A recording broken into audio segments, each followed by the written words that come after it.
The rotary saw has a variety of applications in the fire service. Your training bureau has worked extensively with crews in the field over the past few years using rotary saws and has combined real-world experience with practical application in producing this month's fire video on rotary saw etiquette.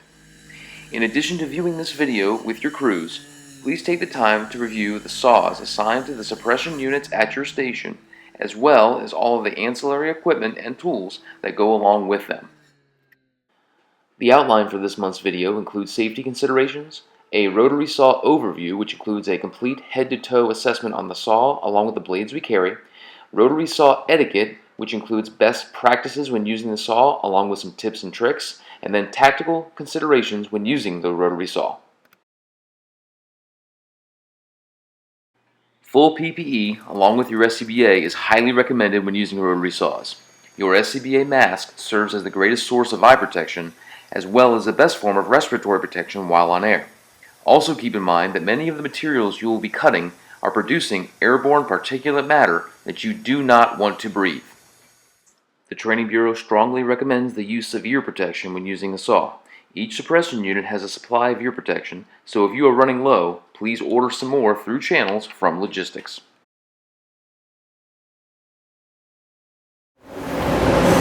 Okay, so we're going to go through a head-to-toe assessment, if you will, of the K970 found on Engine 88. We have different versions out there, the K950, the K960. This happens to be the newer version, the K970. It's a rotary saw, in any way you look at it. So first things first, going from the front to the back, you have your blade guard. This blade guard can be adjustable as needed. It will cover up to a 14-inch max blade. The ones we carry are typically a 14-inch multi-purpose blade, and that's 12-inch to a 14-inch carbide tooth blade. 1-inch arbor. When replacing the blade, you take your handy tool, and with a gloved hand, grab the blade, take your tool, loosen up the nut here,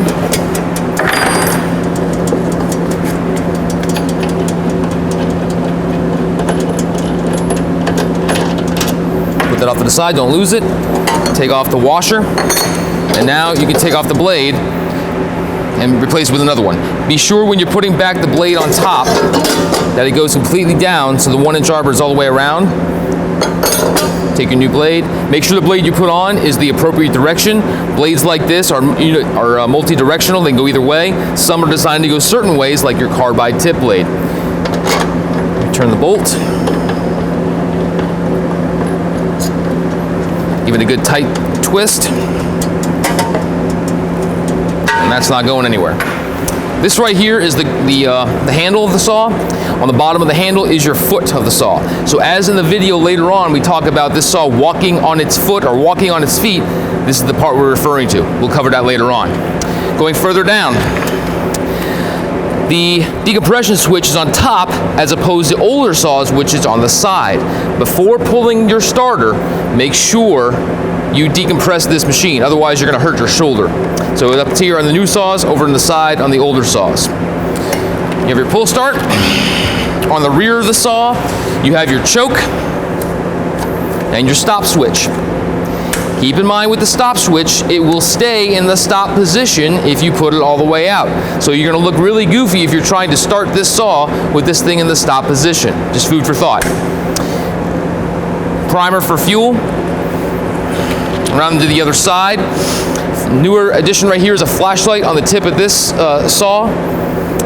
The tool for the saw goes on top as such. Fuel in the back.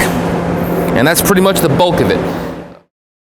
By using the multi-purpose tool to remove the 4 screws on the top of the motor, you can remove the top, access the air filter, and replace as needed.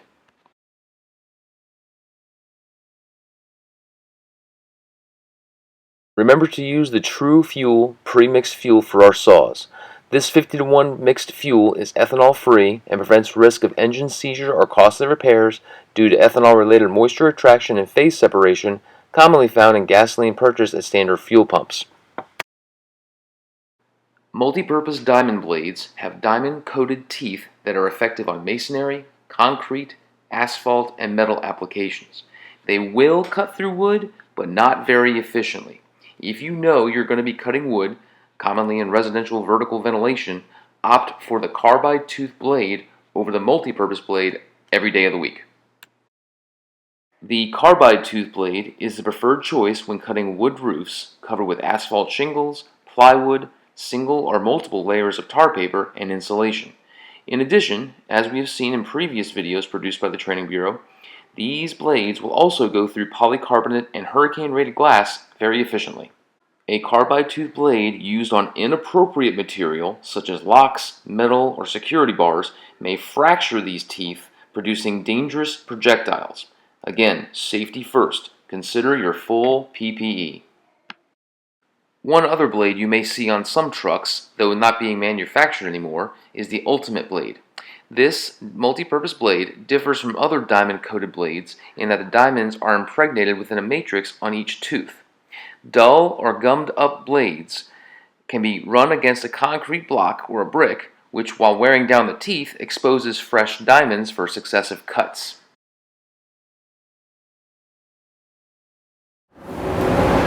Okay, so when starting the saw, there's two main techniques we use typically to get this thing going. One is the foot right there, where your hand usually goes, out with a choke if it's a cold start, decompression switch either here or on the side of the older saws, and then when you're starting this, short pulls. You don't have to go crazy, you don't have to bring it back like you're trying to do a fly. Short pulls until you hear it go. Click that back in, and then 1 or 2 strokes after that, and you should be ready to go. Another technique to use is one knee on the saw, decompression switch going, same thing with the choke, and a couple good pulls until it catches, choke back in, boom, it should start right up. Now, warning, if you're going to use that knee technique, please use that decompression switch. If you do not hit that decompression switch either here or there on the old saws, you're going to look pretty goofy when this thing gets yanked out from underneath you and you fall to your side.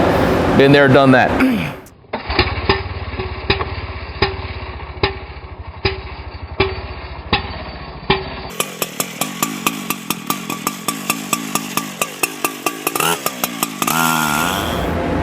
One thing we want to make sure we cover is the proper way to hold a saw while making cuts.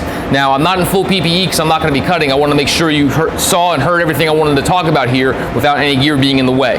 That being said, a lot of people routinely will take the saw and hold it by here, and that's everything they do with every cut they made. Depending on what kind of cuts they're making, especially horizontal cuts, this right here is actually a bad way to hold the saw because it is not ergonomically correct, as I'll show in a second. So typically speaking, when you're trying to cut vertically, holding the saw that way works just fine. Placing one hand on the handle here, one hand on this trigger, allowing the saw to rest on its feet against the material to be cut, revving up to full RPM, driving the blade into the material, and then letting it walk on its feet all the way down. Vertical cuts are pretty easy. When you're going to horizontal cuts, on the other hand, still people try to hold it like this, and as they try to wing it up like this, as you can see, this is not very ergonomically correct, and you're not going to be able to hold the saw long like this. Okay? That being said, use the bar to your advantage.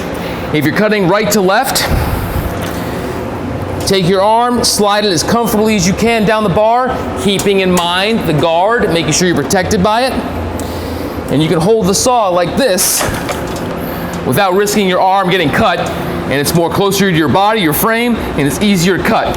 And once again, feet to the material, full RPM, into the material to be cut, bury it, and then let it walk across its feet. On the other side of that, if I wanted to make a cut left to right, this, because of the way the bar's set up, I can actually make a higher cut. Put the hand on the bar as safe as you can, minding the blade, minding the guard. Closer to your frame, resting the feet on the material to be cut. Full RPM, driving into the material, and allow the saw to walk along its feet. With our rotary saws, a 14-inch blade will give you 5 inches of cutting depth. In some cases, this depth is more than enough. In other cases, especially when you consider hurricane-reinforced sectional garage or bay doors, common to South Florida construction, this depth may be insufficient to cut through a door in one turn. Successive cuts may need to be made. A good safety practice is to stop the blade from spinning prior to making your next cut. This can be done by simply allowing the blade to stop prior to removing it from the material you are currently cutting, or by driving the spinning blade into the material prior to relocating your saw.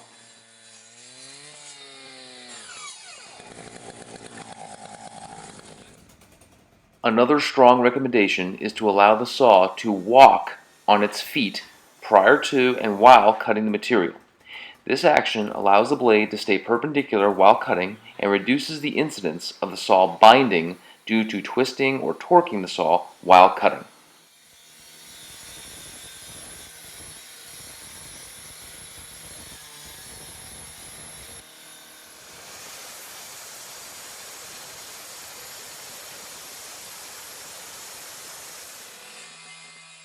In regards to depth of cut, remember to mind what you are cutting. When performing vertical ventilation on residential roofs, always roll your rafters. In this example, crews cut ventilation holes using the techniques just discussed, rolling rafters, stopping the blade before the next cut, and allowing the saw to walk along its feet.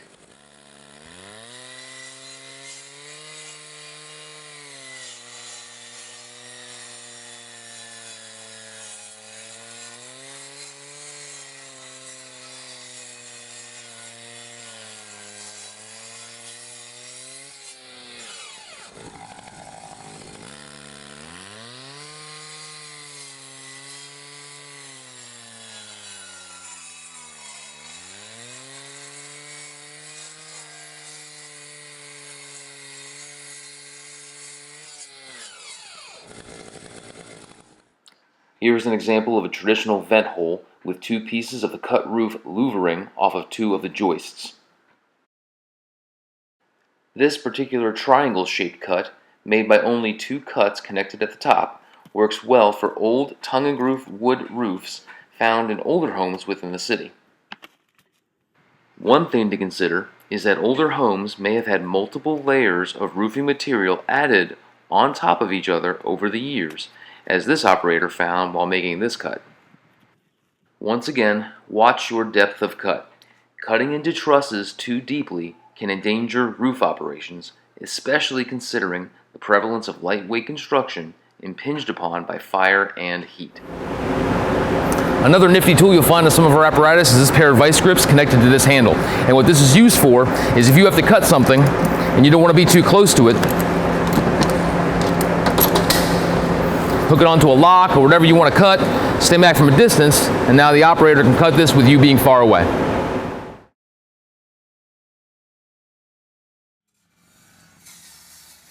There are limitless applications for the use of a rotary saw.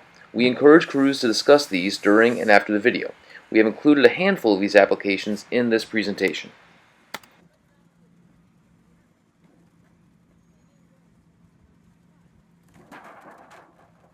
On September 19th of this year, the St. George Fire Department in Utah responded to a residential structure fire. Crews made entry through the front door and made their way into the garage, where they were met with fire inside the attic space. Weakened trusses resulted in that garage door collapsing on a part-time firefighter, injuring his neck. Situation will always dictate action. That being said, and while on the subject of garage doors, cutting the door may actually be the safer option in many cases, especially if there's been heavy fire conditions beyond that door. Case in point, opening this door would hide the fact that there are hundreds of pounds of steel hurricane panels in addition to the weight of the garage door and in addition to whatever is stored in the attic. Throughout our careers, many of us have likely been exposed to the use of an inverted V or TP cut to cut residential or commercial garage doors. While this cut has limited use on commercial metal roll-up doors, like the ones we see at our firehouses, this type of cut should be absolutely avoided when using a rotary saw on residential or commercial sectional doors, especially if they are reinforced to the latest hurricane standards. There are multiple disadvantages with the inverted V or the TP cut, including limited ingress and especially egress, limitations on your fire attack, limitations on ventilation, and a possibility of trip hazards if that cut piece of door has not been removed correctly. Additionally, diagonal cuts are more difficult than vertical or horizontal cuts. Combine that difficulty with heavy hurricane reinforcements and you may be setting yourself up for failure. This neighboring fire department had difficulty breaching this single-car garage door due to the heavy reinforcement found after the cuts were started. This neighboring department originally started with a TP cut, but gradually transitioned to a larger door-within-a-door type cut for similar reasons. Hi, this is Steve Shaw from your Training Bureau. A couple of tips and tricks when conducting a barn door or an L cut or a door-within-a-door cut on sectional reinforced garage doors, either on residential or commercial occupancies. First things first, you're going to make that horizontal cut first. This is the most difficult cut and it's going to take up most of your energy. Try to find a space in between, in the middle of a panel, so as you're cutting, you're avoiding things like hinges and such to keep these sections together. So you make that cut going across. After you make that horizontal cut, you're going to want to make a vertical cut. Connect your cuts and go as far down as you can. Now here's a tip. As you're making that vertical cut, if you notice the door does one of these and kind of is independent of each other now, that's a good indication that there's not much reinforcement back there. In this case, once you cut that bottom angle iron connecting the bottom of the door, this door should swing open as one unit.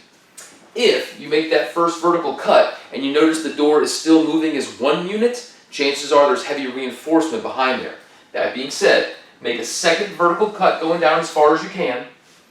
Remove the skin of the door, and when you see the extra reinforcement behind there, now's a time to go ahead and cut it. So you cut those pieces, cut the bottom angle iron right there, and this door swings right open. Another tip, making that first cut right down there, if you're having trouble cutting that bottom angle iron, and before you have to make that second cut, if you cut a triangle piece to the bottom of this door and kick it in, you can reach your saw and either cut right there or there, and open the door as well. There are several names these larger cuts go by, such as L cut, door within a door, or barn door cut. When making these, we suggest making the long horizontal cut first, as this is the toughest cut and will take the most energy. Find a spot mid-panel as to avoid the hinges joining these sections together. If after the first vertical cut you notice no additional reinforcement, a simple cut of the bottom angle iron will separate the door and you can open this door you've created immediately. If there is reinforcement, a second vertical cut should be made as to remove the outer skin. Cut the internal reinforcements, cut the metal holding the door together at the bottom, and then swing the piece you've created wide open.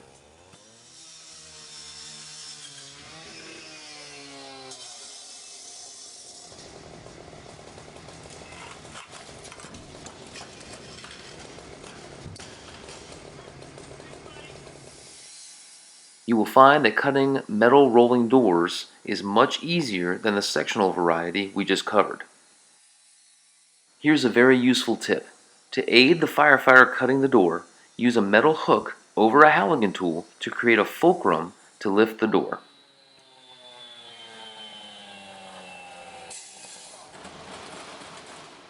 At this point, large portions of the door can be removed by sliding them apart.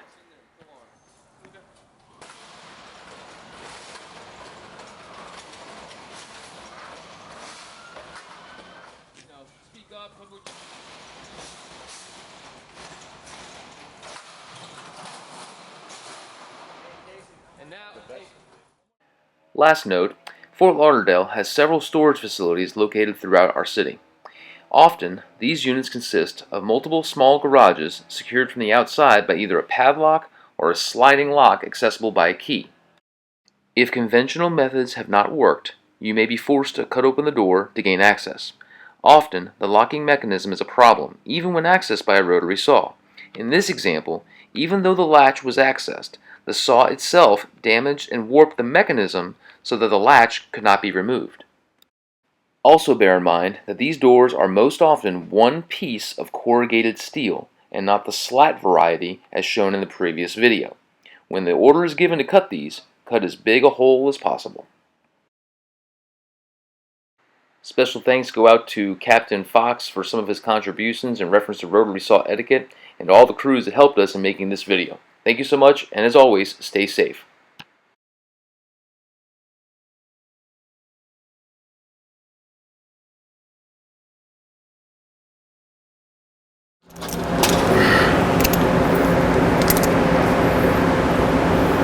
Another nifty tool you'll find in our trucks is this pair of vice grips connected to this handle through this extension, through this tail right here. This extension, right? Through this something or other. Another nifty tool you're going to find in some of our trucks is this pair of vice grips connected to this handle.